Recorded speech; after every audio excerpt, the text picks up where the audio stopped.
అందరికీ నమస్కారం.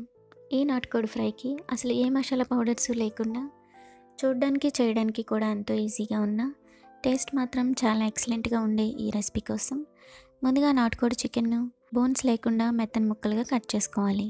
ఇలా కట్ చేసుకున్న చికెన్‌ను బాగా కడిగి శుభ్రం చేసుకున్న చికెన్ హాఫ్ కేజీ తీసుకోవాలి. ఇప్పుడు ఇందులోకి 1 టీ స్పూన్ పసుపు, రుచికి సరిపడినంత ఉప్పు, 1 టేబుల్ స్పూన్ అల్లం వెల్లుల్లి పేస్ట్, 1.5 టేబుల్ స్పూన్ల కారం, 2 టేబుల్ స్పూన్ల ఆయిల్ వేసుకుని మసాలా అంతా కూడా ముక్కలకి బాగా పట్టేలా మిక్స్ చేసుకోవాలి. ఇలా మిక్స్ చేసుకున్న చికెన్ను పావుగంట సేపు మ్యారినేట్ చేసుకోవాలి. ఇప్పుడు స్టవ్ ఆన్ చేసి కడాయి పెట్టుకుని 3 టేబుల్ స్పూన్ల ఆయిల్ హీట్ చేసుకోవాలి. ఆయిల్ బాగా హీట్ అయిన తర్వాత 3 పచ్చిమిరపకాయలు మధ్యలో కట్ చేసుకున్నవి, కొద్దిగా కరివేపాకు యాడ్ చేసుకుని 1 నిమిషం పాటు ఫ్రై చేసుకోవాలి.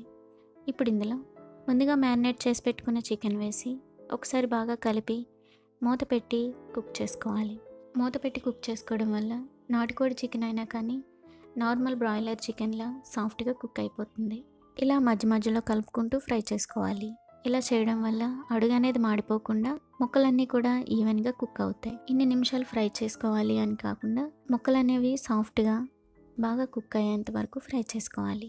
ఇలా ఫ్రై అయిన తర్వాత చివరిలో కొద్దిగా కొత్తిమీర యాడ్ చేసుకుని స్టవ్ ఆఫ్ చేసి సర్వ్ చేసుకోవడమే. దీన్ని యాజ్ ఇట్ ఈజ్ ఇలాగే స్టార్టర్స్కి అయినా తినొచ్చు, లేదా రసంలో అయినా పప్పుచారులో కానీ నంచుకున్న టేస్ట్ మాత్రం చాలా బాగుంటుంది. మీకు ఈ వీడియో నచ్చితే తప్పకుండా లైక్ చేయండి. మరిన్ని వీడియోస్ కోసం మన ఛానల్కి సబ్స్క్రైబ్ చేసుకోండి. Thanks for watching.